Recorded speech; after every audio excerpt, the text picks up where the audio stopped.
Hello, my most esteemed project managers. Wherever you might be in the world, it's a pleasure to be speaking to you, and sincere apologies for the late start. Sometimes technology has its way of reminding you that you're not really in control. Today was one of those days. Well, it's a pleasure to be speaking to you today because I know a lot of you have been working tirelessly on your PMP and you're now certified. And I'd like to say congratulations to those of you who are now PMPs. The main goal of today is to give you some guidelines, some specifics about what you can do now that you are a PMP. How to kill the game, how to crush the game, how to get to that next level. Lots of you, so many of you, and I want to thank you for those of you who have written in, those of you who have sent messages on YouTube, those of you who have told me you're now a PMP. Bravo. Bravo. It's the beginning. It's the beginning. I remember when I got certified back in 2005. I remember it like yesterday. In fact, I just celebrated my 19th PMP anniversary. So today, I want to share with you, those of you who might have lost hope, like, what is this thing? Why did I do this? Is there any hope for me? What is the future going to be? I can barely even find a job. Some of you are disillusioned, but I'm going to share with you today 21 steps that I have found invaluable in helping me kill the PMP game. Whether working for companies, Fortune 500s, whether in aerospace, in engineering, in healthcare, I'm going to share with you. But I want you to take note of the 21 things I'm going to show you. All right. I first of all want to apologize for not being more in touch. Okay. I should be more in touch. I should have more of these. I'm not making excuses. I'm just going to say I will do better. I will do better to check up on you and to ensure you are properly engaged, because I don't take it for granted that you are following me on social media. You don't have to, all right? You could be elsewhere. So I'm gonna make it good. Okay. I'm gonna try to do these with a higher level of frequency, better cadence to check in on you. So let me give you, if there's one tip I want you to take away from what I have to say today, it is be courageous. You got to have courage. You cannot afford to waffle. You cannot afford to say, why did I take this exam? Why did I take the steps I took? No, don't do that. The PMP exam is what you make of it. Okay? It's what you make of it. When you get certified, the PMI owes you nothing else. You took the exam, you passed the exam, they gave the exam to you, they said you're a PMP. Now it's your turn to prove to yourself and the world that they didn't make a mistake. Okay? You got to hit the ground running the very next day. I don't know why you took the PMP exam, but I took the exam because I needed to get out of where I was. It was drudgery. I hated the job. And, when it gets to the point that you hate the job, you need to get out quick. And I needed to get out quick. So I got certified. And let me share this with you. Let me share this with those of you who think the PMP will not get you in the door. That's a huge lie. The PMP will get you in the door, but you got to be courageous. You got to have the right mental state. You got to have the right attitude. The great Zig Ziglar, he says, it's your attitude that determines your altitude. You got to have the right attitude going into these jobs. Some of you are already scared before you hit the interview. Well, guess what? Your body language is going to give you away. You're going to fumble because your mind state is not right. So you got to be courageous. You got to have a can-do attitude. Hey, you got to understand that the PMI was not on drugs. The PMI was not on drugs when they gave you a PMP certification. You got to remember that. So when the PMI has bestowed on you the title of project management professional, you need to do everything to make it happen. You need to do everything to prove that indeed the PMI was not diluted when they said, yeah, you're the GOAT. You're the guy, you're the girl. We're going to give it to you. You are now certified. You are able to take on any project. You know what I hear some PMPs telling me? Well, I guess I can't take on technology projects. I'm like, what's the matter with you? There are people leading entire states and countries. They ain't been for training like you have on projects. All we're asking you to do is figure out a technical project. And you're scared of that? No, you need to do better. You need to understand that the PMP is you getting in the door, then prove that you have what it takes. All right, let's get rolling with it. I've got for you today 21 steps from my life, from my experience that I want to share with you to help elevate your game, to help get you to that next state. I don't want you to give up. I don't want you to quit. So let's talk about section 1, deepening knowledge and skills. Okay. The moment you get out of PMP, don't be like those jokers who say, well, thank goodness I'm a PMP now. I don't need to do nothing except look for a job. No. This is the beginning of deepening your knowledge. You know what I did when I got out of the PMP exam? Want me to tell you what I did?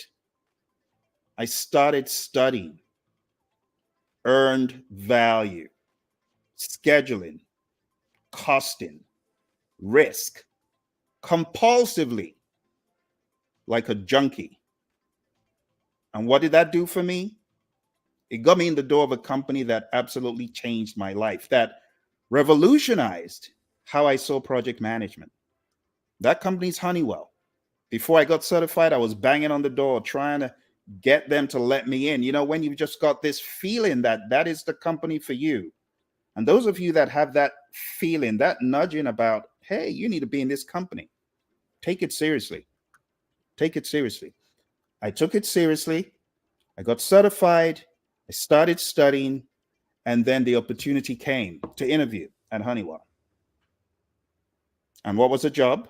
For those of you who don't think earned value means anything, it does. I got a job as an earned value consultant. What was my job? Understanding how to bring earned value into customer and product support, defense and space, by getting the understanding from the people in the engineering team and bringing it to customer and product support. That was my job. That's what I interviewed for. So, of course, I couldn't have gotten the job without knowledge. Huh? A lot of you doing the PMP exam as it is today. Hey, can I just be honest for a second? The exam as it is today is very different. It focuses on the more important parts of business and project management, but that isn't always what is apparent in an interview. You know what is apparent in an interview? Not only are they looking for the soft skills part, they're also looking for technical proficiency. So if you cannot convince the interviewer that you understand scope, you hear what I'm saying? Can you scope out a project robustly? Can you work with a team in not even working on a WBS, but that's a good thing to do. But how confident do you feel going into a project and effectively scoping it out? And I'm talking about 10 billion or 10 million. Let me not scare you. $10 million project. In my mind, the PMI have prepared you to study to do billions of dollars of project. But some of you are scared. The moment you hear millions, you're scared. And that shouldn't be the case, because all that you learn in the world of the PMP exam is scalable. You should be able to scale it up to the billions. You should. You know, it's very robust. I think I have to remind some of you of some of the books. Some of the books that some of y'all studied, you've forgotten. And I have to show you. I have to show you to remind you. So I know people were hating on the PMI when they came out with this thing, right? This thing right here. People were hating on the PMI. They were hating on them, saying it's unwieldy, it's big. But this is what helps you manage billions of dollars. You cannot manage billions of dollars with a feel good mindset of, oh, I'm just a great leader. No, you need leadership and you need management, project management. You need to be all over scope, all over schedule. Some of you, I would ask, can you build me a 2,000 line schedule for a very robust activity? You're scared of that. No, you need to go study that stuff. That's what I did. Remember, I'm telling you what I did, not what the book says, but what I did. I got really good in scheduling. I took my MCTS in Microsoft Project. I was all over Microsoft Project working on schedules, 20,000 lines long, 3,000 lines long. I got great with it and I wasn't scared or intimidated. But how did I get to that point? Is it by sitting on my hind end after PMP? No, it's by studying more, amping it up. So, what am I saying? The trifecta, the bread and butter of the project manager: schedule, cost. Some of you, I ask you, okay, can you put together a budget for this $3 million project? And you feel intimidated. No, this is not the way a PMP should live. It's not. As a PMP, I expect that you can come in to an organization, take the troubled projects, whip them into shape, beat them into shape, and make things conform. Because whether you like it or not, there's a place for management in the world of leadership. There's a huge place for leadership in the world of management. But a lot of times, because of how the exam seems very principle and soft skills and leadership and communication focused, a lot of people are forgetting the other piece of the technicality. And that piece doesn't go away. It is important. And you know, the big dogs that have the jobs in a lot of these firms, not saying all of them, because some of them are just flying by the seat of their pants, but those who are really in it because they prove themselves, they can do all this stuff. Scheduling is not a big deal. Costing is not a big deal. Scoping out a project is not a big deal. A WBS, bring it on. Bring on any of the troubled projects. We'll help whip them into shape. There's been a silence about these things very recently, and I want to elevate your understanding that while you might be a great communicator, you're good with people, but when it comes to the technical piece, you can't even save yourself. Don't be that way. Don't be that way. All right, enough said. Let's jump into it. I think you understand the thesis of my talk today. So, the very first thing is deepen your knowledge and skills. You got to focus on key knowledge areas. When I say key knowledge areas, they're the ones I just spoke about, beyond the stakeholder and the communications, which are absolutely important. You got to understand the trifecta of schedule, of cost, and scope. Let's make this a little bit bigger so that you can see everything I'm talking about. So, the trifecta of schedule, cost, and scope. I need you, my dear PMPs. I need you to ace this in life, not on the exam alone, but in life. I need you to beef up your understanding. Go back and read the PMI guides. The PMI has a guide for scheduling, the PMI has a guide for scope. Did you know that? The PMI has a guide that can help you with earned value. Read those things. Those jobs are there for a reason. They're jobs in government that need earned value, that need schedule, that need scope. And you know what I need you to do? I need you to go to the next level. I saw a chat from our friend Janae. Janae, thank you for your chat. Janae said, "Hi Phil, what did you use to study earned value apart from PMBOK?" Yes. So I was fortunate to run into the Defense Acquisition University online back in '05, and I just ate everything I found on DAU. I ate it up for lunch. I ate up every iota of the formulas. I understood how to put an earned value management system together. I was actually tested on that during my interview at Honeywell, and I brought it home because I'd done the homework on DAU. So, Defense Acquisition University is definitely a good one to begin looking at. If you haven't looked at DAU, I want to encourage you to do that. Great repository. Back in the day, it was free. Thank you, Janae. Great question. All right. So schedule, cost, scope, really hone in on those. Okay. That will help you in any interview. And trust me, I've been for interviews where they ask very specific questions, almost PMI ish, because the people at the helm are either PMPs or PGMPs. You'll get a lot of jobs where they ask you about the technicality. You got to ensure proficiency in these critical areas. You got to get good and confident. Number two, continuous learning. The PMI say, we want you to get 60 PDUs. And you know what some of my friends do? They groan. Or they look for the easiest way out. And actually, PMI is just going above and beyond. They're trying to help you. You know, my buddy Lee Lambert, he said when he put this together, it was really to help PMP sustain the momentum. That was the whole idea.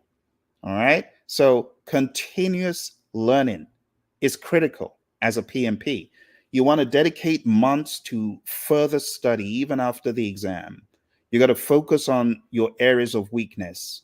You got to focus on emerging trends in project management. You know what I'm talking about. You know, one of the emerging trends in project management right now. You know, one of the emerging trends in project management is this thing we call AI.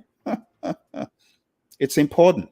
You know, AI is so important that I actually wrote this book for project managers. I call it Artificial Intelligence for Project Managers. Why did I write this book? I wrote the book because I understood that if project managers could harness the power of AI, they would greatly exceed their wildest dreams. They would greatly propel themselves into the future of efficiency and effectiveness. Because when you think about AI, what can it do for the non-project managers? Just think. What can AI do for a doctor? What can AI do for an engineer? A lot of things. It can help them build stuff. It can help them analyze data. It can do the same for project managers. You can analyze your data with AI. But what does the project manager spend 70 to 90% of the time doing? It's not a trick question. It's communication. So when you think of the fact that you can communicate more effectively with AI, let your imagination run wild. Just think about all the things you could do with communicating with AI.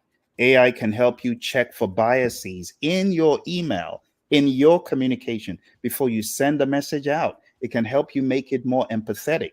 It can fact check you. So there are many things that are emerging trends in project management, and I encourage project managers to know more about that. You're most welcome, Janae. Thank you very much for the question. For those of you who have questions, just keep sending the questions in, and as soon as I'm able, I will take your question. So continuous learning in AI, I want to encourage that. I know that the PMI has some courses, they're free for those of you who are members, and I want to encourage you to look into AI, get good with AI. I also have a course on AI on Udemy. Check out my course on Udemy. I go into about 10 to 11 hours of artificial intelligence. I show you how to prompt engineer, you know, and these days, prompt engineering, for those of you who didn't get the memo, prompt engineering has changed. Did you know that?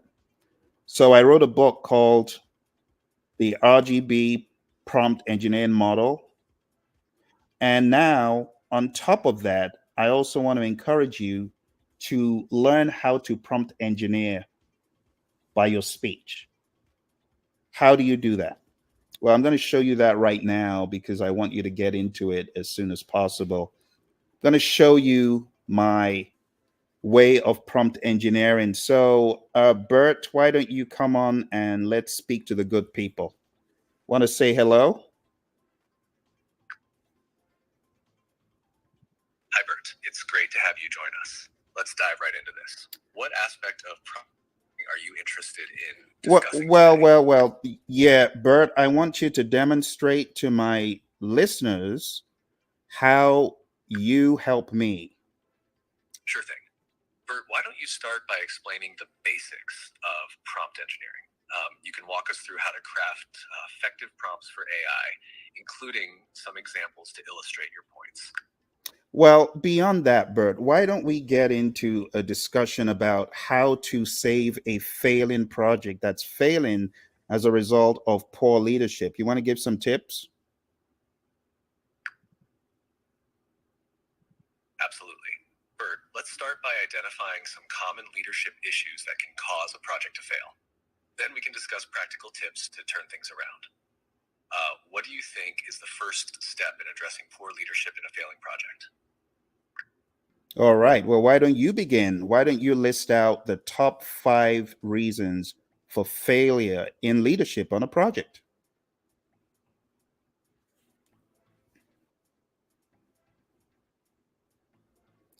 All right. Well, I think you get the idea. There's a way you can prompt engineer that transcends typing in messages. You can actually communicate freely, real time with AI. So when I ask you to go to the next level and continuously learn, I'm talking about things like that. I'm also talking about things like specializing in risk management. So, in the world of risk management, not only do you have the planning aspects, you have the analysis aspect, qualitative, quantitative, and things like that. I want to challenge you to, if you have enough experience, why don't you go get an RMP? I think it would help a lot of you to hone in on risk management in a more professional way, especially if you have the experience. What about earning additional certifications? As I mentioned, the RMP and the SP. Perhaps this is something you can add to your certifications to enhance your credibility and skills. I got RMP and SP certified in 2010. It was a great addition to the list of certifications I have. What about Agile? Maybe you should consider going for the ACP exam. The ACP exam, it will greatly help you not only show proficiency, but truly firm up your agile understanding, right? Especially if you go for training through a tested and tried solution, such as the one we provide. We'll probably have ACP training coming up soon. Just had our most recent 3 ACP people get certified. So a huge shout out to Esther and April and Delita who recently got certified. But if you want to join the ranks of ACP and come through our training, just be in touch. You can send an email to info@praizion.com. And when we have that available, we will definitely let you know. But the thing about Agile is it is now mainstream. So it is not a choice anymore.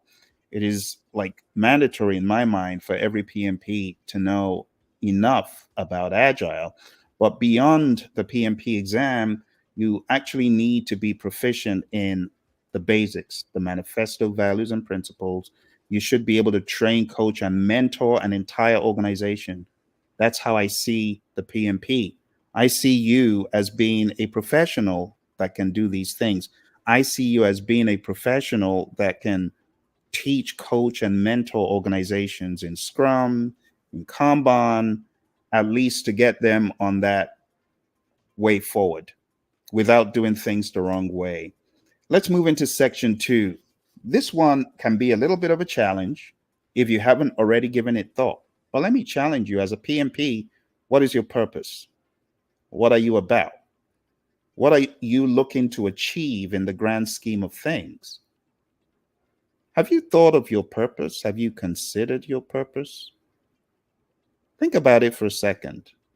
What is your definite chief aim? The great Napoleon Hill, he will call it a definite chief aim. But what is your definite chief aim? Do you know it? Have you thought of it? You want to give it some time. So let me share with you my definite chief aim. My definite chief aim is to work with people to help them become the best version of themselves in any field or sphere in life, whether it's mentoring, coaching, training, and not just in project management, not just in leadership, but any way possible. But my specialisms are leadership, project management, and music. Any way I can add to people, I want to. And you know what the great John Maxwell says? My mentor, he says, everything rises and falls on leadership. So if I'm able to equip you with leadership, then I'm able to equip you for life in any sphere. And that's what I'm about. But what are you about? What is your definite chief aim? Do you have one? So, step number 2 to being successful is to know your purpose in life. You got to know your purpose in life. If you haven't given it thought, think about it. So identify your purpose as a project manager. What is your purpose? What is your role in the organization?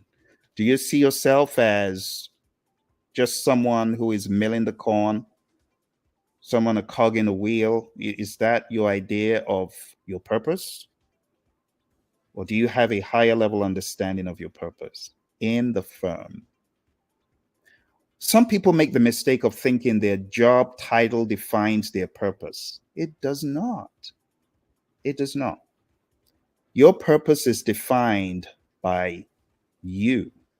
What is your burning passion? What is your burning desire? As you're sitting there in the firm, in that seat of responsibility, what's your goal? What's your definite chief aim? What do you want to be remembered by in that firm? What are you about? What do you want to achieve? You got to define it. And then you got to align your goals with the company's mission. If you are in a firm, just like I told you in the very beginning, I was in a firm that I did not like. I hated the job.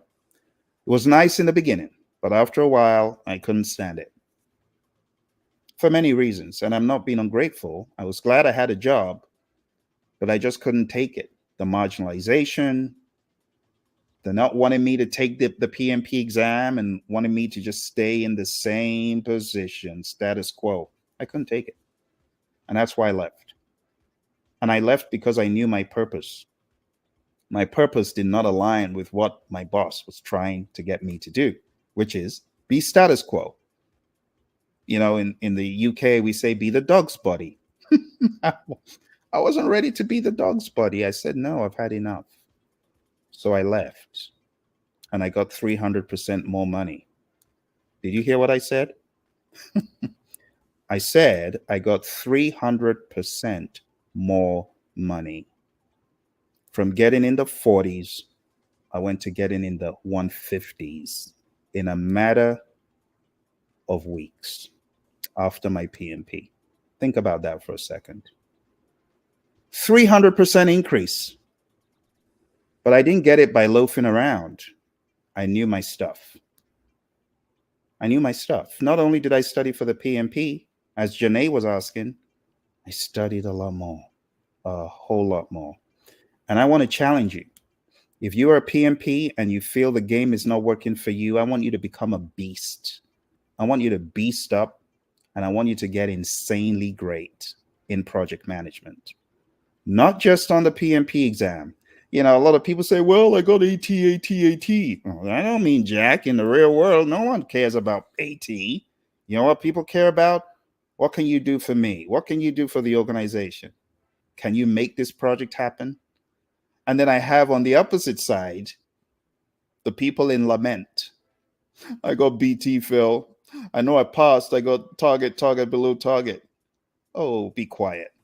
Are you a PMP? What are you crying about? Because you got below target? That's not what counts. It's what you do in the real world after PMP. But you got to beast up. You know what? A lot of these jokes who, you know, a lot of them, they don't value PMP as much, but they're certified. You know, some of them raving and ranting how quick it took them to get certified. You know, the first thing they do? Garbage can. This goes in the garbage. The moment they get certified, they're like, I'm done. Praises. And it's just the bad attitude, because it should really be the beginning. It's the beginning. You shouldn't throw away your PMBOK guides. You know, when I look in my library up here, I have PMBOK guides. Let me show you the PMBOK guide I studied. It's here. This is the PMBOK guide I studied. This is a second edition. I still have my second edition, right? I still have my PMBOK fourth edition. It's here. I have my fourth edition. Look at that.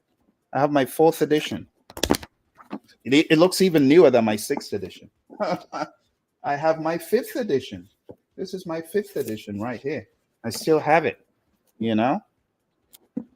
So I don't take these things lightly. You know, when you get certified, for the jokers who are like, oh, just throw it away, throw it on the throw it in the garbage can. Don't do that. Don't do that. You should keep studying. You could keep studying. All right. Janae says, um, wow, Phil, I was wondering if project managers will still be required. Oh, absolutely. It's not going away.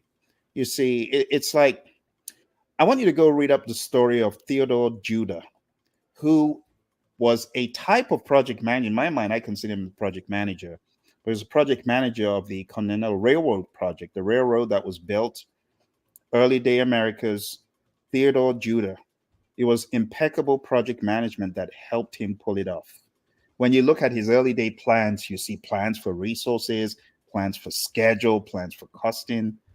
That was a project manager. Talk about way back. So project managers, they'll never go away. They'll never go away.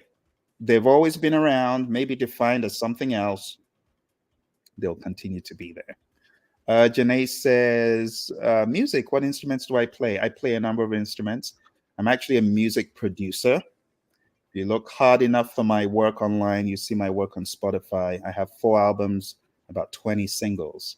So how did I learn great project management? I actually started off as a producer in the music studio, because I would take my artists to the studio and have everything arranged and all the paperwork. And I didn't even know what I was doing. I didn't know that was project management, but I eventually realized that it was project management. Yes. So if you look for my music online on Spotify under Phil C, you will find my music online. Music is like the lifeblood of what I do. It's the therapy that keeps me going. All right, let's go to number 7. Grow to your maximum potential. Never stop learning and growing. You got to embrace a mindset of continuous improvement. You got to continually improve. You got to continually grow. Okay, but it needs to be a mindset. For those of you who are really keen on growing, I want to introduce you to an initiative that I have. And you can find this initiative at leadershipavenue.com. It's a program for life after the PMP exam, because I realize PMP is never enough. PMP is not enough. You got to go beyond PMP. You got to go beyond PMP by studying, by developing, by growing, and by learning leadership. Everything rises and falls on leadership. Have you guys ever watched The Founder, that movie about the McDonald's brothers? You remember Ray Kroc and the story about Ray Kroc? What can you say about Ray Kroc? He was actually a leader who knew what to do. He was selling milkshake machines and he wanted to sell more milkshake machines. And he knew that if he was able to increase the number of franchises that the McDonald's brothers had, he could sell more milkshake machines. So as a result of his ambition, he ended up buying them out. he he didn't set out to do this. He just wanted to sell milkshake machines. But he was so ambitious that he ended up having more and more franchises so he could sell his milkshake machines. He ended up taking over the entire corporation. But it was leadership.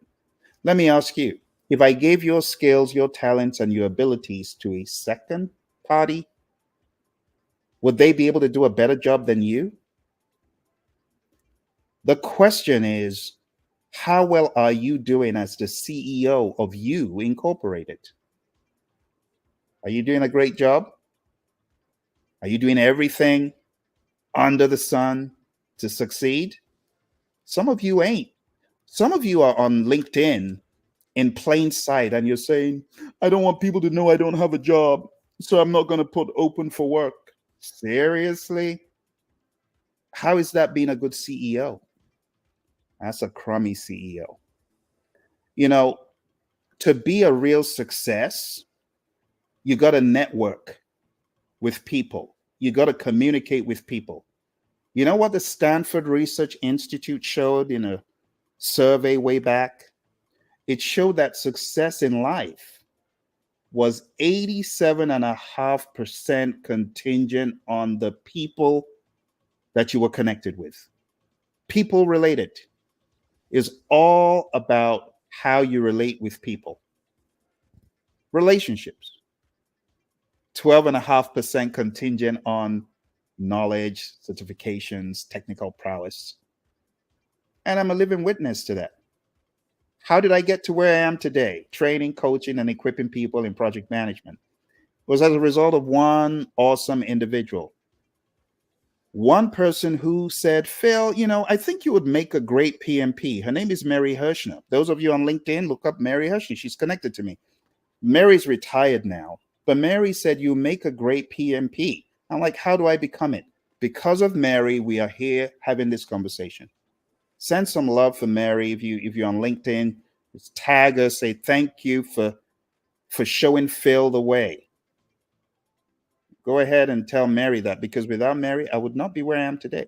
Not only did Mary show me the way to PMP, the other awesome thing that resulted as a result of Mary's relationship with your buddy Phil as a coworker.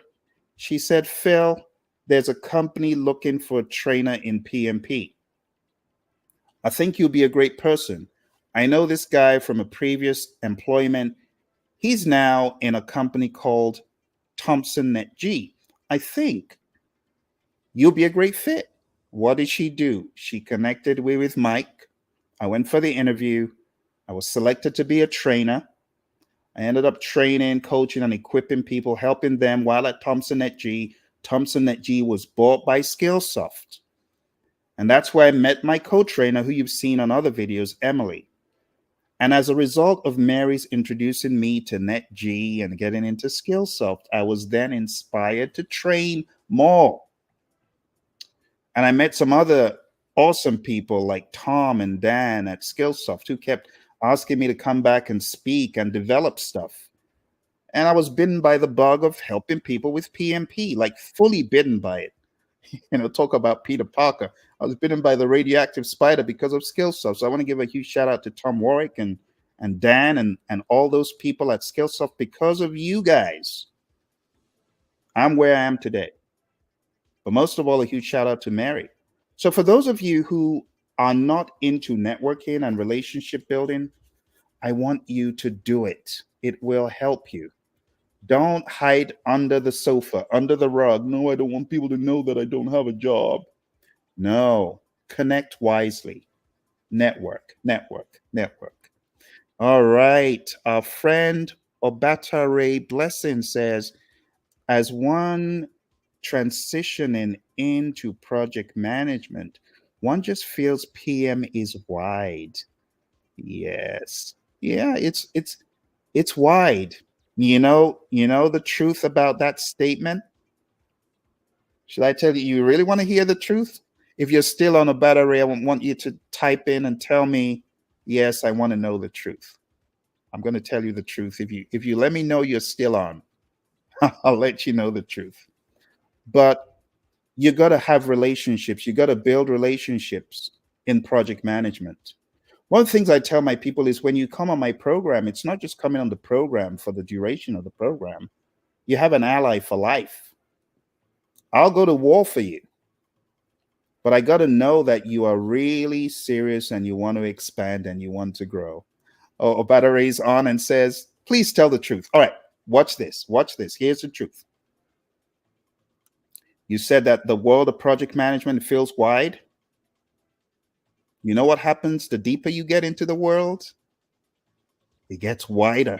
It gets wider. The world of project management does not get smaller. It only gets bigger and bigger and better if you're true to the craft. I thought project management was, PMP. And then I started unwrapping it like an onion. You know what I discovered? The PMP is just the beginning. There are many facets. And that's why I got a number of other certifications like the OPM3, like the RMP, like the SP, like the ACP, like the PSM, like the CSM, like the PSPO, and I could go on and on. Very recently, I went further into Ken Schwaber's company, the co-creator of Scrum. Because some people say, well, that's agile, it's not project management. What is project management? Project management is the application of knowledge. You need Scrum knowledge. You need agile awareness. You need to understand the values and the principles. So I studied more with Ken Schwaber's company by taking a lot of his certifications. It's for a reason. I had to grow. The other options in scaling agile were very poor. And I wanted to know from the GOAT, what does he think? And that's why I went ahead and I took the SPS certification. I studied for many months. But what I'm trying to tell you is that the more you get into project management, the more you have to grow, because project management is not stagnant. It is emergent. It is always changing.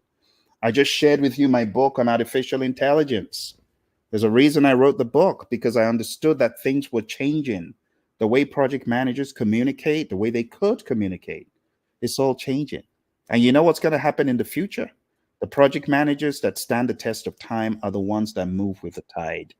But it's a very good observation. And I'm glad that you've discovered that it is indeed wider. Yes, I know it sounds funny, but the more you get into project management, the more you realize that it's wider. It's wider than just PMP. Anyone who is thinking PMP is the be all end all, they're wrong. It's the beginning. You know what you need to do to amplify your efforts as a project manager? You got to get great with leadership. Everything rises and falls on leadership. Study leadership, become a student of it. I want you to go to my mentor's webpage. It's free, okay? And it's called Minute with Maxwell. John Maxwell has a free program where daily, you can get mentoring and coaching in leadership. It's just a nugget a day, but it goes a long way, a long way, a long way. Thank you to my friends on Instagram. I see you. I see you.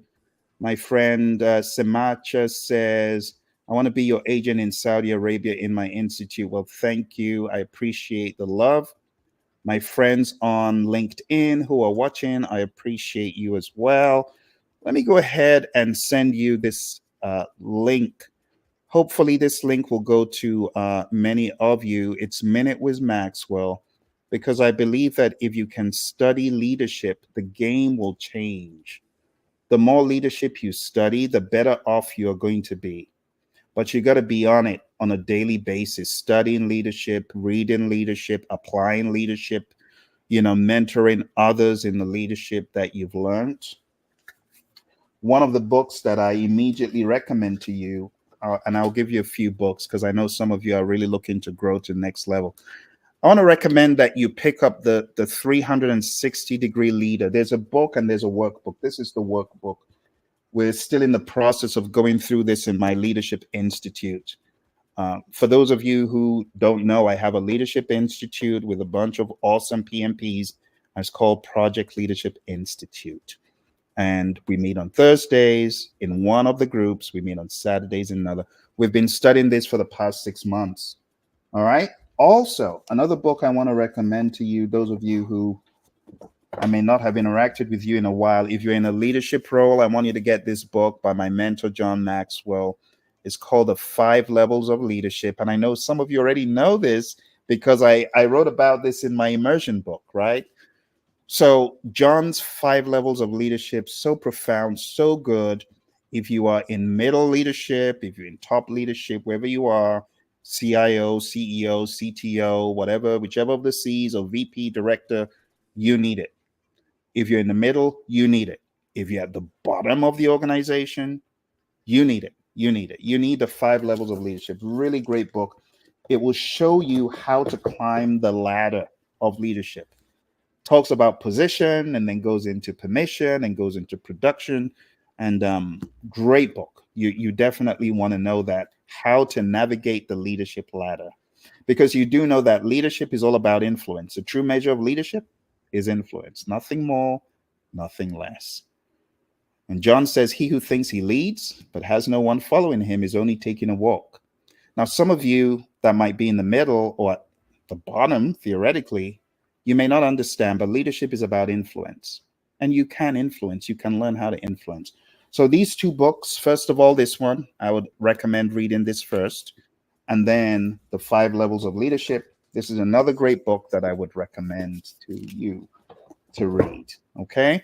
So when I talk about development, as our friend rightfully said, oh, you're most welcome. It's a pleasure. Anyone else who's got questions, just keep the questions coming and I will answer the questions as expediently as I can. But one of the things I really would love to see from you, my friends who are watching, um, I want you to grow to your maximum potential, right? And it's just take no prisoners. Since I started this journey, I've been very fortunate to learn from some awesome individuals. I recently put together a seminar with Roy Schilling. Roy Schilling is actually my coach in Agile. And together we wrote the book that you see over here, this book called PMP Exam Immersion. We also wrote this book together, which is called Agile Principle Run and Cut. And we have a lot of these seminars together. Roy was also one of my trainers on this seminar that we had for change management leadership. And he was also my guest speaker on this seminar, right? Dixiv, which is about problem solving. And he was also on this seminar, incidentally, Scrum Mastery. So my buddy Roy, he's been my trainer and coach in Agile. And why am I saying this? Because a lot of folks think that they can learn without being like an apprentice. You got to put yourself in the position of an apprentice and learn. And that's what I did with Roy. That's what I've done with John. John has been my leadership guest speaker on the Project Leadership Institute. He was our keynote speaker when we opened, but I've been religiously following the work of John. I've been religiously following the words of my buddy Roy, and we've written books together. I've been also religiously following the work of Rick Brinkman. He wrote the book Dealing with People You Can't Stand. Great book. For those of you who may have hang-ups on people who are difficult, you go look for Rick's book on dealing with people you can't stand. And Dr. Rick has been back on a couple of occasions to teach us dealing with meetings you can't stand and dealing with people you can't stand. And you can find those lectures on leadershipstreet.com. Believe we have one or both of them of Dr. Rick's talk to us. So the sky is the limit for growth, my friends. You got to keep growing. You got to keep improving as a project manager. Number 9, I skipped one. Which one did I skip? Let me see which one I skipped. Excuse my manners. I think I skipped one in my rush. Let's go back and see.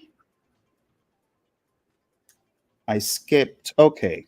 So let me go a step back. I'm sorry about that. Because this one is important. Number 8, study and apply agile principles. So incorporate agile methods into your projects, train, coach, and mentor others in agile, and you're going to learn a ton. From coaching, you are going to learn, you're going to find your gaps. Like I had a ton of gaps, and mind you, I was already certified as a CSM, but I learned that there was a lot that I had gotten wrong. Misconceptions in Agile, misconceptions in Scrum, misconceptions in Kanban. But these came to light when I started being a good student. I often joke, I've been in the school of Roy, my buddy. I've been studying with him since 2014, but I only became a serious student about 5 years ago. You ever been a bad student who's not really listening? Or you have the bad students who are they're supposedly listening, but they're not practicing. And I was one of those. I was just not a good student. But I became more serious. And I'm talking about, hey, I was CSM certified, I was ACP, but I became hungry. You know, the great Les Brown, he says, you got to be hungry. If you're not hungry, you ain't making no difference. I had to be hungry. And I got really hungry for Agile. I got hungry to know more. And my growth, Roy will attest to it. It was astronomical because all I did was eat, drink, breathe, Agile, the values, the principles, the values, the principles, the values, the principles, the principles, the values, until I became so obsessed they had stuck that I didn't even need to open a book to tell you what the values were. I didn't. So I want you to take Agile very seriously because it's now mainstream. It is not enough for you to say, I'm a PMP. You got to be a PMP with great Agile awareness. Note, I didn't even talk about the frameworks. Agile awareness. Know the values and what they mean. Live the values. Know the principles. Live the values and the principles. Apply them. Number 9, stay current with industry trends. AI is a huge one. I told you to go look for those PMI micro certifications. The PMI is doing their best. Okay? They're trying to help you. And that's why I want you to take it seriously, because if you're able to be all over AI, the future is bright. But if you're AI inept, if you're one of those people like I don't think AI can be trusted, I'm sorry. You're going to be in the dark ages in a few years. You better get on the paddy wagon, learn about AI, stop prompt engineering, understand how to give good prompts, written prompts, speech prompts, and understand the technologies. You know, on YouTube, I have a channel. It's called the Project Leadership Institute channel. It's free. I know some of you have joined, but some of you haven't. It's free. Go join the Project Leadership Institute channel. Let me see if I can bring it up for those of you who haven't joined. And like I said, I apologize for not being more on your schedule, but I'm going to send you my other YouTube page. And I know this is going to help those of you who are looking to grow and you're looking for sources to grow, right? That's a good one right there. Yep, that's it right there. So going down to at Project Leadership Institute, my friends on Instagram, I want you to do the same. Hi, Delita, good to see you. Thank you for joining on Instagram. I just saw you. I gave you a shout out a few moments ago for your ACP. I don't know if you heard. But anyway, good to see you, Delita. Delita is one of the smart ones who joined the program. You see the ticker tape below. Delita joined that program, right? The leadershipavenue.com, life after the PMP exam. And she got her ACP, after that she was fired up. And April as well joined the program. They both got really fired up, and they're part of the Praizion family who are doing awesome things. All right, let's move on to number 10. Join professional organizations. So participate in organizations like PMI, network, go to your PMI chapter meetings, do all that good stuff. Some folks may not have remotely joined their PMI chapter. And I'll just say this, the PMI chapter, it's really more like the rites of passage, because if you haven't been to a PMI chapter meeting since you've been a PMP, it makes me a little bit concerned, like, why not? It's like you belong to a family, but you don't know the family members. You got to go to a PMI chapter. You got to at least try it, right? Try it at least once. Try it at least once. And then beyond going just for the chapter meeting, you know what I want you to do? I actually want you to give back, like volunteer. How about you volunteer for some months? It's good. It's good karma, for lack of a better word. It's good because as you're giving back, you're going to receive. It's that simple. So for my chapter, I have visited my chapter a number of times. I have been a keynote speaker a number of times in the meetings in all of the branches of the Phoenix chapter, the Scottsdale, the Phoenix, even the Mesa chapter. And you can actually watch some of the videos. I have some of the videos on YouTube of when I visited my chapter to speak. So if you haven't done that, I want to encourage you to. I think it will go a really long way in getting you more into the family. It's a family. You got to understand that. PMI family. All right, so let's move on.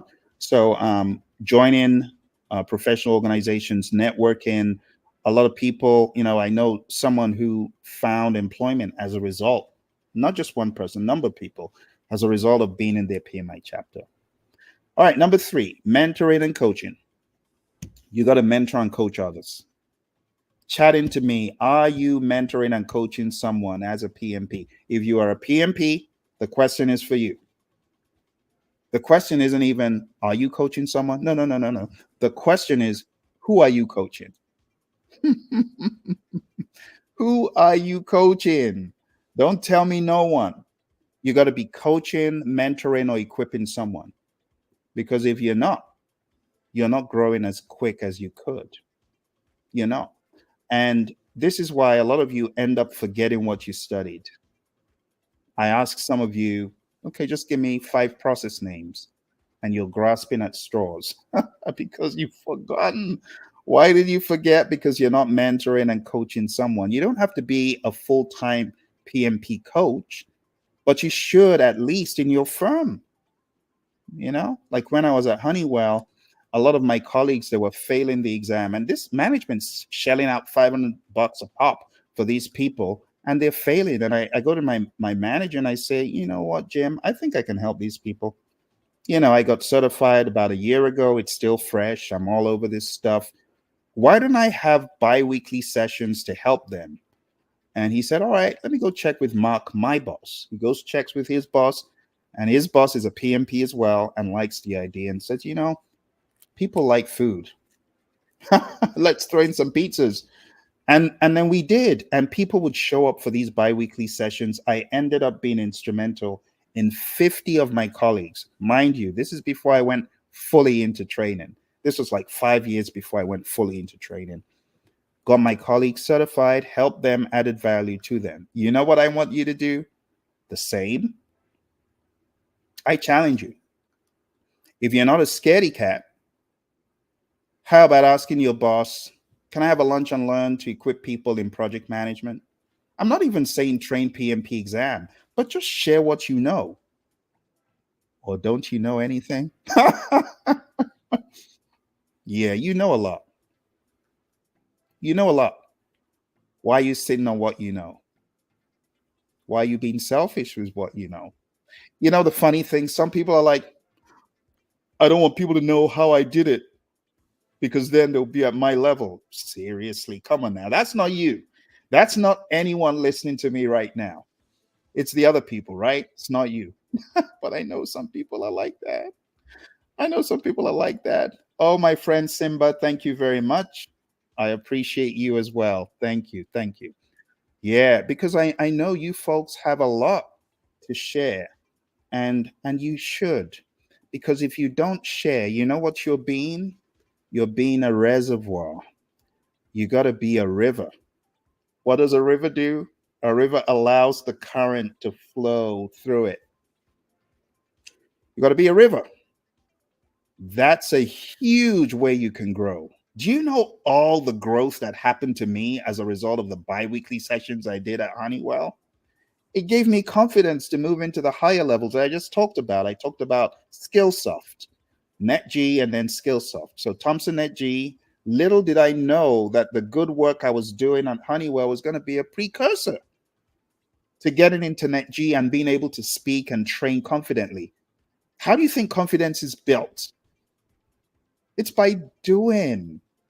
How do you think I got good at training PMP? By hiding under the bushel? No, it's by speaking on a regular basis about what I know. It's about giving. The quickest way to get good with speaking? Forget about you. It ain't about you. It's about the people that are hungrily waiting. I think a lot of you underestimate your PMP. That's also a problem. You're underestimating the PMP. It's nothing. Oh my goodness. Really?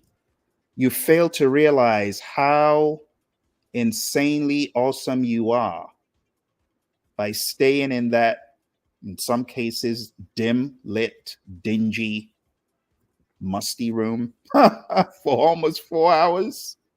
Some of you have been in that crazy room for 12 hours. You took the ridiculous thing 3 times. You took the PMP exam 4 times. Some of you, I know someone who took that ridiculous test, and I'm not bashing the PMP. I'm just saying it annoys me when I hear about poor victims. I call them victims. They were in that jail cell 8 times. This is not myth. This is someone I know on the eighth try. Think about that. That's 32 hours in that crazy room. And this is even before you could take it at home. So, maximum respect to anyone that's a PMP. I think you're underestimating yourself. I think that's part of the problem. I think you've forgotten the blood, sweat, and tears. I think you have. Because if you hadn't, you'd know that you're a beast. You're a force of nature. It's up to you to realize it. You could stay, little old me, what do I know? The reason why you feel little old me is you're not really realizing, you've not done your retrospective. So I was one of the smart ones who did the retrospective in the exam hall. In the exam hall. I did my retrospective in the exam because I'd spent 1 hour and I'd only done 20 questions. And I said, Phil, you're gonna fail. You're gonna flunk this exam. And then all of a sudden, I heard a gremlin on my shoulder saying, the PMI is just giving you harder questions because they know you failed that one. They're giving you another. Now, that was a conspiracy theorist gremlin, but it did help me. Even though it's all fake, that's not how the exam is, because I later became a registered education provider and I realized, no, that's not how PMI administers the exam. The exam isn't as intelligent as you think on the front end. Now, the data analytics is extremely intelligent because that's how they're able to find out people who've been naughty. I'm not saying it's always accurate, but I'm just saying this was way back. But when I had that thought, I started thinking, having flashbacks. Have you ever had flashbacks of your PMP prep time?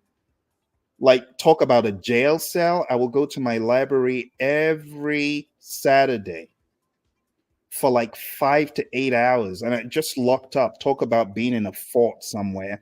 And I would study. I showed you the book that I studied, and I would study and study and study my brains out. And I think some of you forgotten the work you put in. Because if you didn't forget, you would look at yourself and say, yeah, I've got something to give the world. I want to challenge those of you who are listening to me right now. I want you to go start a social media account on Instagram, on YouTube, on Facebook. You know what I want you to do? I want you to share your PMP exam journey. One video. Can I depend on you to do that? Can I? I know I can. Do you know what it's going to do for you? It's going to take you back down memory lane for you to realize all the work that you did towards this certification. Now, those joining that are not PMPs, they're not going to get it. They're not going to understand the work that you and I put in. But the work that you and I put in should not go to naught. You should resurrect that work and teach, coach, mentor, help others. And then you're going to grow as well. You're going to become a river. Okay? So I really want you to coach, mentor, train, help others. Okay? Don't stay comfortable. Oh, I'm a PMP. Thank goodness I got to dry land. I'm one of the crabs out of the barrel. I'll leave the others to their fate. No. Don't do that. Don't do that. All right. Number 12. Sow seeds of knowledge. Invest time in developing others. Share best practices and lessons learned. It goes back to mentoring and coaching. You find a new junior project manager, help them, lift them up, show them what you know. Show them what you know. Number 13, I've already talked about your network, right? Show me your network. Probably have an idea about your net worth. So build relationships with other PMs, exchange knowledge and opportunities, and just remember what I told you about the Stanford Research Institute. Their work is very clear. If you want to fly higher, get connected. Want to fly higher, know more people. Give value to people. It's very interesting how life sometimes reveals the dynamic of relationships in a more profound way than ever before. Like my mentor, who got me certified by giving me all her books, all her materials and stuff, which I passed on to other family members, by the way. I eventually did return them when we all got certified. But I realized that When you give, you get back. So my mentor just very recently retired. She was in a job for 15 years. 15 years. Great job, great bonuses. How did she get the job? You may ask. She got the job as a result of someone's passing the job on to her. Who was that person? It was me. I said, "Hey, I think this would be a good one for you." Sure enough, it was. She was in the job for 15 years. As she gave to me, she benefited when I was in a position to get jobs like that. Just 2 years before that, no one would have ever given me the time of day. You ain't a PMP. I'm going to send you this job.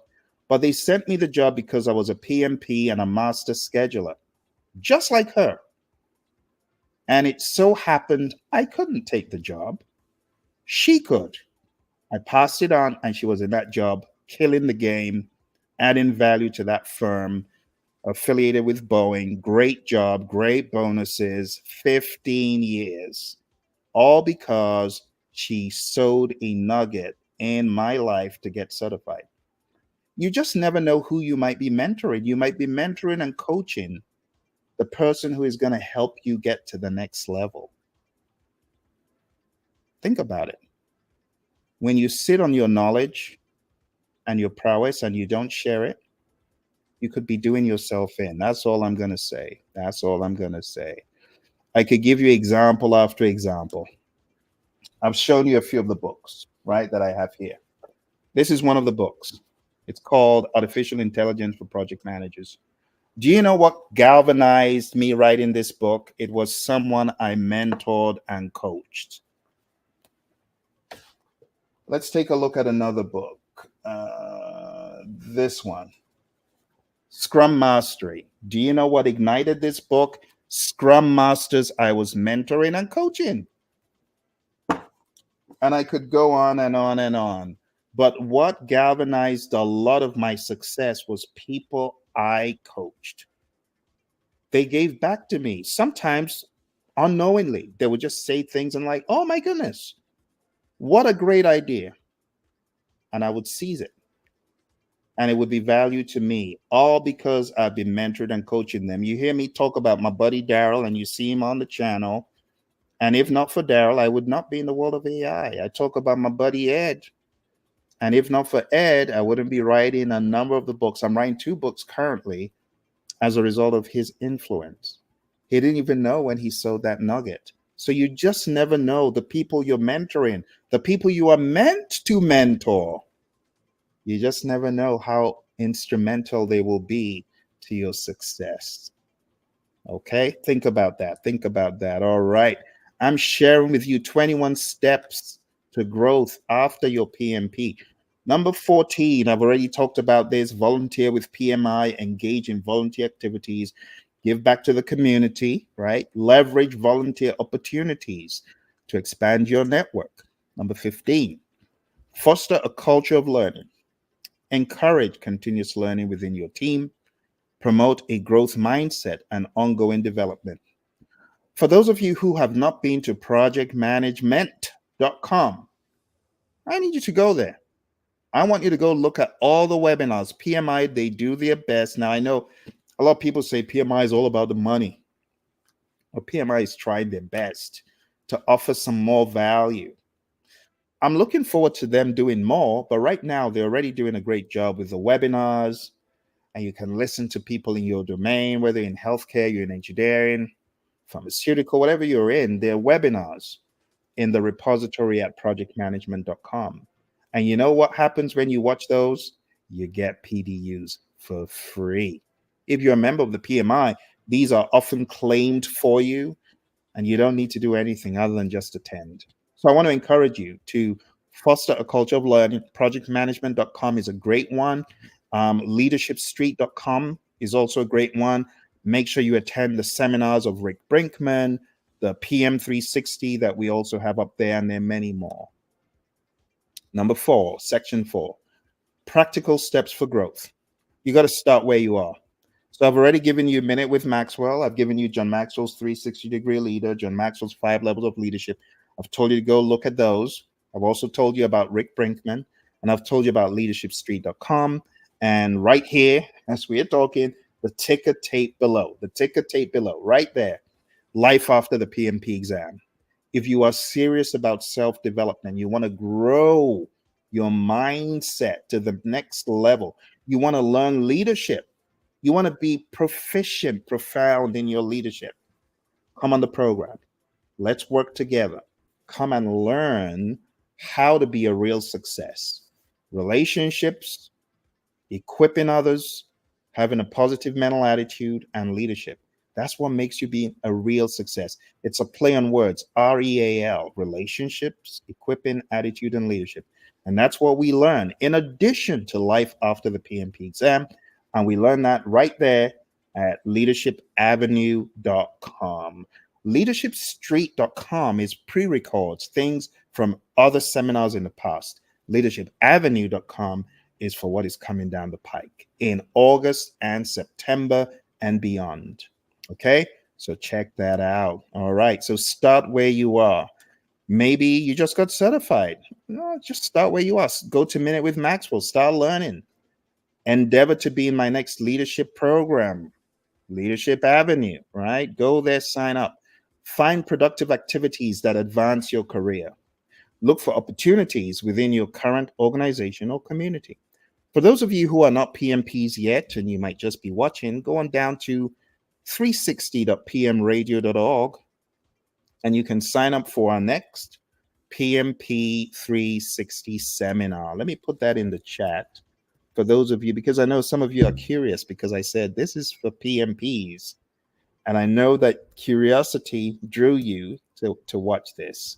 So go to pmradio360.pmradio.org for the next PMP 360. It's coming up in the next few days, right? And this is going to help you get good with your PMP. Those of you who might be struggling alone, like I was, it will help you.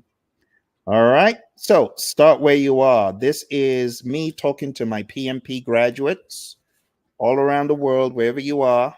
Leverage nonprofit opportunities. Oh my goodness, my dear friends who have found it difficult. Trust me, I am right with you. If you're looking for a job right now, you've been unable to find employment. I know how hard it is. I have been without a job for 9 months, twice in my career. Think about that. No job for 9 hard months. There was a time I was so depressed, I was thinking, I'm out of my mind at this point. I feel like I'm caged in a jail cell, mental jail. And this was before I got certified for the first 9 month stint without a job. The second 9 month stint without a job, I took the law into my hands and I became a registered education provider of the PMI through my company, Praizion. And I said, I ain't waiting for no one no more. I'm going to go out and start helping people. And that's what I did. And it was hard. 9 months without a job. With a newborn, if I might add, in need of insurance and diaper money. It's not funny. But that happened to me. And what did I do? I reinvented myself. I want you to reinvent yourself. I want you to become a beast, a force of nature that stops at nothing to find a way forward, unrelenting, unashamed, bold, a beast. Some of you ain't beasts yet. I want you to be a beast. I want you to take no prisoners. Some of you are scared. Don't be scared. Be resolute. You don't have a job right now. You know what I want you to do? I want you to make up your mind that you will daily apply for no more than 5 positions daily. You cannot afford to lie down and say, I'm tired of applying. So, step one, mentality, beast, mental, beast, unrelenting, pounding that pavement daily. That's step one. It's in the mindset. And you got to be expectant to know that it is going to come to you. I don't care whether you've been 9 months like I am, 1 year, don't give up. You cannot afford to. It is free to not give up. So, why do you want to give up? You got to be a beast, unrelenting beast. So, what you're going to do is daily apply for 5 positions. It is going to build your confidence. And when you get the opportunity to interview, as I did a number of times, you're going to go for the interview and you're going to say, thank you for the interview because it tests my prowess and it helps me. So, you've got to get in the right mental state. When you're in that right mental state of, I'm grateful for any interview I get because it's going to test me and help me. You're not even at that point looking to get every single one, but you're looking for the exercise. The next thing I want you to do, join PMI, your local chapter. Be useful. It is going to help you. PMI, they've really thought this stuff through. The fact that we have chapters is just awesome. It excites me that you're not alone. You go to your local chapter. Those of you looking for work, have you been to your local chapter? Some of you ain't been to your local chapter. You ain't told to anyone in the local chapter. That's not how to do it. It's the PMI family. So you got to be more aggressive. Okay? You got to be beastly in your mindset. You got to be aggressive. And when I say be a beast, unrelenting and maximum conviction of who you are. You're special, except you feel like your PMP was given to you out of pity. Or did you work for it? If you worked for it, I want you to beast up. Then, as you do this on the regular, I want you, watch this, this is important. I need you to have the intellect, the knowledge, the skills, the tools in your gig bag. So when you get that job, you're going to bring it home. You're not going to be like, oh, I don't know if I can do this job. No, you're going to feel confident because you have the skills. Remember what I told you in the beginning? Scope, schedule, cost, risk. Stakeholder and communications is a given. You know, the problem is some people, when they get into the interview, they either talk too much or talk too little. You know why that happens? Because they are not observing non-verbal cues of the interviewer. Through body language, you should be able to interpret, should I shut up? Should I speak more? The body language, the facial expressions, they'll tell you. Under most circumstances, body language trumps everything else, trumps the words, trumps the tone of voice. Oh, I'm really excited that you're here. You're not excited. Your body language is saying something else. Oh, yeah, I'm really excited to be here. Well, your words say something, but your body language says something else. But if you're in an interview and you're very observant, you will know when to keep going and when to shut up. Some people bomb the interview because they're not confident. Their body language shows they're not sure. It shows that they're hiding something. And even on camera, you got to come correct. You got to practice these things. I have videos on the Praision channel where I talk about interviews. So if you're gone for a job without any traction for a while, you're searching, don't give up. Use this as prep time. Because when uptime comes, it's going to be too late to prepare. So now's the time to prepare. 5 jobs a day. Do you know the portals that I want you to hit? I want you to hit monster.com. And hey, I don't want you to tell me, Phil, I can't do this kind of job. Let them figure that out. Let them figure that out for themselves. Don't come crying to me, oh, I can't do an engineering job. I can't do an IT job. A lot of you complain a lot about IT. Well, that's what's available. Go for it. What could happen? What is the worst thing that could happen? You know, the worst thing that could happen? The worst thing that could happen is you get the job. Because some of you don't think you can do it. What if you get the job? You go study. That's what you do. I know a lot of you might think this Phil is a mean person. He's telling me to go do a job that I ain't done before. Well, I'm telling you to do what I did. I remember when I got into one job interview and I had it. I'd gone for 9 months without a job. I finally get into the interview. I am on steroids as far as can do, can do, can do. And they're asking me, can you do this? Can you do this? Can you? And in my mind, I'm like, I'm going to do anything it takes. You know, the great Les Brown, he said, you got to be hungry. I was hungry. And when they asked me the question, can you do this? Can you do that? Yes, I will do it. I can do it. I can do it. I can study it. I will do it. I was hungry. And I got the job. And that was how I ended up meeting my mentor, Mary. I'm so glad I had a can-do attitude. You got to have a can-do attitude. You got to be a beast. Beast. Take no prisoners. No namby-pamby. Oh, I don't know if I can do it. No, no, no. Except you think PMI was high on drugs when they said, oh, you're a PMP. If you truly believe you deserve your PMP, I need you to be a beast. And I need you to go make corrections where you might have had a weak, poor mindset, but get beastly and start pounding the pavement, like I did. I'm not telling you to do something I didn't do. What I did is going to give, but use this as prep time. Okay. My heart goes out to you.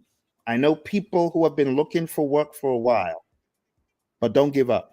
Change is going to come, but you got to prepare. And then you got to network. I want you to start going to your local chapter.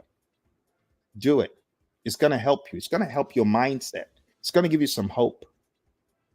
So what are the websites? I want you to go to monster.com, put up a resume, pound the pavement daily. You know what I would do? I would daily go to monster.com and make a little tweak to my resume just so it would be one of the relevant ones. I want you to go to indeed.com. I want you to put up a resume. Please do this. And then police the resume and then have notifications. I want you to go to dice.com and I want you to do the same. And I want you to apply for 5 jobs daily in project management, in management. Even if you feel, well, this is way beyond me, use the interview as leverage. Some of you don't understand the power of the interview. Oh my goodness. So one of the interviews I went for was at Motorola, and the interview wasn't successful. I was told, oh, okay, thank you. You don't get this. And now the person that I interviewed with, according to my recruiter said, oh, they really liked you, but they didn't feel you had the skills to do this particular job in hardware. They felt you would be better suited for software. Okay. But there ain't no software job. So I went back to what I was doing, not very happy, not very pleased. And then about 2 months later, I get a call out of nowhere. Hey, remember such and such you interviewed with? Well, they introduced your resume to their coworker who is an IT PMO. They want you to come for an interview. Out of nowhere. Ended up working at Motorola as a program manager in the PMO, working on a divestiture. Out of nowhere, from an interview that I had already discredited. Never say never. I have learned a lot in my career, and one thing is to never discredit anyone or anything. It's a huge rule. So what I'm sharing with you, my friends, is from experience. It is not from any book. I've realized if you are a beast, you got to be a maniac. You got to say, I can do it. Even in the face of adversity, I can do it. Bring it on. Because it's in the mindset. You need to have the mindset that you're going to work and work and work smart and hard, and you're going to get it done, and you're going to be the very best. Do you really believe you are the best version of yourself? I know you expected me to say, do you believe you're the best? No, that's not the question. That's not the question. Do you believe you are the best version of you incorporated? Do you or do you not? If you don't believe you are the best, you got to go do something else beyond the test, beyond PMP. Okay. But for those of you that are looking for work, I want to encourage you, this is not the end. So I want you to leverage the power of your PMI local chapter. I want you to submit 5 jobs daily. I want you to pound the pavement, and I want you to be a beast. Be a beast. And I want you to use your volunteer work to develop new skills and connections. Number 18, network effectively. I've talked about networking quite a lot. You got to attend networking events and conferences, just like the one at the ticker tape below. This is to help you. It will take you levels above. You'll meet people and you'll get great. Honestly, some of the best things I've done is as a result of people I have met in this journey. I remember going for OPM3 training. Some of you don't know what that is because PMI doesn't offer it anymore. But OPM3 just means Organizational Project Management Maturity Model. And there was an entire exam and framework about it. And it just helps you to assess organizational project management maturity, like 3 exams in one. But anyway, when I went for training up in Colorado, I met a couple of guys, Colin and Tim. And 3 of us were in that class. And it's a very expensive endeavor. I think the entire thing probably cost about 3K or more, not to mention travel and so on, which will take it to 5 grand. But I met Colin and Tim in that class. What ensued is Colin and Tim became allies, associates. We would train Microsoft Project to organizations, advanced Microsoft Project to organizations. And it was as a result of networking through all of this. So I want you to understand that networking determines a lot in this career. I've also told you about my buddy Roy and Rick Brinkman and John Maxwell. And honestly, that is how you network. You got to network with intentionality. You got to build meaningful relationships with peers in the industry. Number 19, trade knowledge and opportunities. Collaborate with mentors and peers to share jobs and resources. You got to be actively doing this. It's like being a river all over again. Use your network to find new opportunities. I told you the story about Mary and me. I wouldn't be where I am without her. She just finished a 15-year stint as a result of our connection.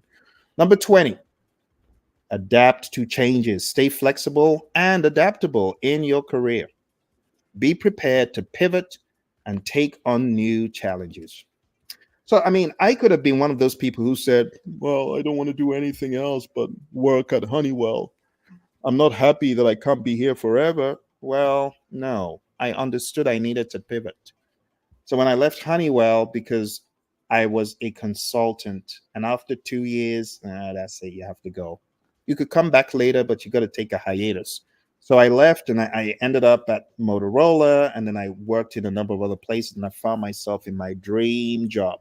My dream job was in a gaming company making video games. World of Warcraft, those of you folks who like those multi online player games, I was in a company that was building a game like that. It wasn't World of Warcraft, but it was built after the Stargate franchise. I love that job because it combined my creativity and my technicality, and it was just a job made in heaven. I was really excited about that job, and I thought the job would never end until one day the brake screeched. The record player came to a screeching halt. And my CEO said, "Hey, Phil, come to my office. I'd like to have a discussion with you." This was around the time when the economy tanked in 09, 08, 09, that horrible slump. Long story short, my CEO said, "Phil, it's your last day. Go to your office, pack your stuff by 5 p.m. We want you out." What? I have a 2 months old. Are you kidding me? You just like that? Well, wouldn't it be nice, Phil, if everyone had advance notice when they've been asked to go? Is what he said. Wow, that was savage. That was That was I was about saying, my goodness, that's the devil. It's the devil. But it wasn't the devil. It was actually a blessing. Huge blessing. Huge. I'm saying this for someone. Someone needs to know that you losing the job is actually a blessing because you're going to get a better one. You're going to find yourself in a place that you deserve to be because you're worth more. You have more to offer the world. So when I was kicked out of that job, I thought, woe is me. And that was another 9 month stint without work. But you know what good came out of it? I started looking introspectively and I said, what am I going to do? One of my mentors, Paul Martinelli, back in the John Maxwell team, back in the day, he would say, jump out of the window, off the ledge, and grow your wings on the way down. And that's what I did. Became an REP of the PMI, started training and coaching as much as I could, but I didn't get a gig for almost 9 months. I got my first gig in New Jersey. Very excited. Shout out to Fiserv, my first client of life training. I train them in risk management. A shout out to Info Global Solutions, one of my early day clients. And that was it. The rest it became, so they say a rolling stone gathers no moss, but talk about a stone that gathered moss. That was me, thrown out of the building. But I gathered moss and became a huge, huge pile of hay in a matter of months. So I went 9 months without a job, but I got my first client, Fiserv. And after that, it was SSAI, Info Global Solutions, and one after the other, SHIP, Society of Hispanic Professional Engineers, lots of other great companies, some affiliated with Chevron. The FBI ended up being a client, the US Air Force, the US Army Corps of Engineers. I spent a whole week with the US Air Force out in Mildenhall in the United Kingdom, training them on what? Can you guess? PMP. PMP. Spent a whole week, Fort Lee, training my men and women in uniform friends out there. What did I train them on? PMP. PMP. NASA and the FBI. What did I train them on? PMP. Jim Beam, whiskey people. What did I train them on? Project management. Lush Cosmetics. What did I train them on? Project management. And the list goes on and on. Right? The Department of Commerce, right there in DC. What did I train them on? Project management, leadership. So I want to encourage you, my friends. The way I was kicked out of the building and I reinvented myself and became so instrumental to many of these firms. It wouldn't have happened if I wasn't kicked out of the building. Sometimes you got to be kicked out of the building. You grow your wings on the way down, you reinvent yourself, you become more valuable. So, for those of you that have lost hope, I'm hoping that this broadcast has given you some hope. I am hoping that you take things to the next level. But you got to adapt to change, you got to stay flexible, and you got to be prepared to pivot. Some of you don't want to pivot. Oh, but I want to stay in healthcare. I've always been in healthcare. I don't want to go to IT. You don't want to go to IT. What if IT is the next big thing for you? Like me, I don't want to be kicked out of the building. I want to keep building this video game. I like it. There's bigger fish to fry. You just need to meet the fish. You just need to meet the fish. You better learn how to swim, though. You better learn how to swim. Oh, my goodness. All right, my friends, we're almost rounding up for today. Number 21, apply the KGS formula. What is the KGS formula? The KGS formula, I coined this. John Maxwell wrote the book, How to Be a Real Success, and he talks about three things. But being a project manager, trust a project manager to have to put a PM spin on it. There are three things. Number one, you got a K Number two, you got a G. And lastly, you got an S. What does that mean? You got to know your purpose in life. Please know your purpose in life. Please have a goal. Please have a long range vision. Please have a definite chief aim. Some of you are not aware why you're here. You're like, oh, I guess I'm just living life day by day for the paycheck. No, I beg to differ. Know your purpose in life. Someone said, Phil, I've been trying to work on that for the past 30 years.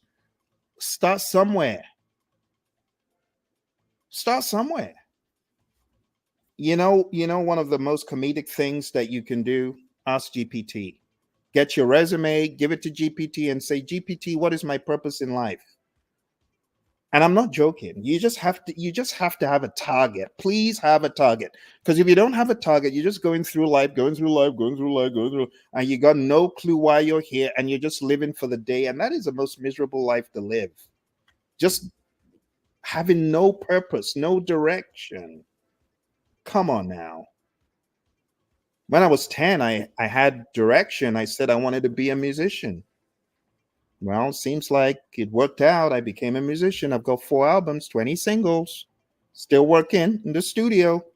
But beyond that, I want to help people, which is why I'm here, yelling like a crazy person, because I want you to achieve greatness. And greatness is different for a lot of people. You don't have to be a world name, but you have to be the best version of yourself. And to be the best version of yourself, you got to be ready for sacrifices. Studying beyond PMP, joining your local chapter, mentoring and coaching people. I've given you a lot of to-dos. You got to do them. Then you got to grow. You got to grow, keep growing. You never stop growing. The moment you stop growing, that's when you're 6 feet under. A lot of people didn't get the memo. They're like, I want to retire and do nothing. Well, no, you shouldn't think like that. You should keep growing. Keep building the knowledge. Keep adding knowledge to your repository, to your banks. Right? Finally, this is the one a lot of people struggle with. Sow seeds that benefit others. How about you begin with this one? Get the link to this video. It's free. They only buy nothing. I need you to sow a seed. I'm sounding like a preacher. I'm sounding like a preacher. But I need you to sow a seed by taking this link and sharing it with another PMP. How about that? Do you know the amount of energy you're going to create when you do that? I want you to take this video link and post it on your social media. Post it on LinkedIn, post it on your YouTube, post it on Instagram, post it on Twitter, post it on TikTok, post it everywhere. Snapchat, I don't care. Post your buddy Phil, because I want you to help others who need to hear this message. You get what I'm saying? Okay. I know I'm going a mile a minute, but I need you to do this to help people. Oh dear, it seems like your buddy Phil is in high demand. Well, it comes at a very timely point, because this is where we are going to ask our final, do you have any questions? Because we are at the end. Here's the conclusion. You got to be a beast. All right, that's number one. Be a beast, be a beast, be a beast, be a beast. Don't be docile. I need you to be beastly, like in mindset. The beast has no fear. Very recently, I went up to a place where we call Bearizona. I met a bunch of bears. They ain't scared. They don't care who you are. It's their domain. I met a bunch of bears. Bunch of bears. I'm going to be posting some videos soon. Very impressive. But beasts don't care. They don't care who you are. They're not scared. I need to be a beast. Okay. The key points that I've raised here is the KGS: know your purpose in life, grow to your maximum potential, and sow seeds. You got to be a student of the world of PM, right? Our friend Obadere was asking, since I've been in PM, it seems like it's wide. And I'm like, yeah, you believe it. So you got to be mentored and coached, and you also need to mentor and coach others. Last but not least is Q&A. Are there any final questions? Anything that you would like your buddy Phil to go into? If there's nothing else, I'll just say do not miss the Leaders Club. I want you to go on down to leadershipavenue.com. And I want you, just like you see in the ticker tape below, to consider treating yourself to expansion, treating yourself to growth. You may be your most expensive asset, but you're also your most expansive asset. You got to grow. You got to grow. And one of the ways to grow is to attend seminars that can help you, such as the one below. All right, my friends, your buddy Phil here, showing up to help, to inspire, to encourage. Thank you so much for joining me. I wish you all the very best as you go through this trajectory of excellence in your PM journey. I've been at it for over 2 decades, and I tell you, I don't regret it one bit. I'll do it all over again and over again and over again. Thank you for joining me. I wish you all the very best. If you're looking for employment, be a beast. Don't shirk. Don't give up. If you are a business owner in disguise and you're sitting down there saying, well, I guess I'll get into business tomorrow. Hey, go to pmanonymous.com. PM Anonymous. I think you need some training and coaching from your buddy Phil, because you need to be starting your own business. And what are you doing sitting down there when your business should have started like eons ago? All right, my friends, it's been a pleasure. Thank you all very much. I appreciate you. I look forward to seeing you again. Like I said, I am going to endeavor to do these a lot more. And hopefully, I'll see you again very soon. Don't forget to do what I asked. I want you to share this link with as many PMPs as possible so that they get some hope. It's only fair, right? So that they get some hope and so that they can expand. Thank you. I'll see you again, hopefully very soon.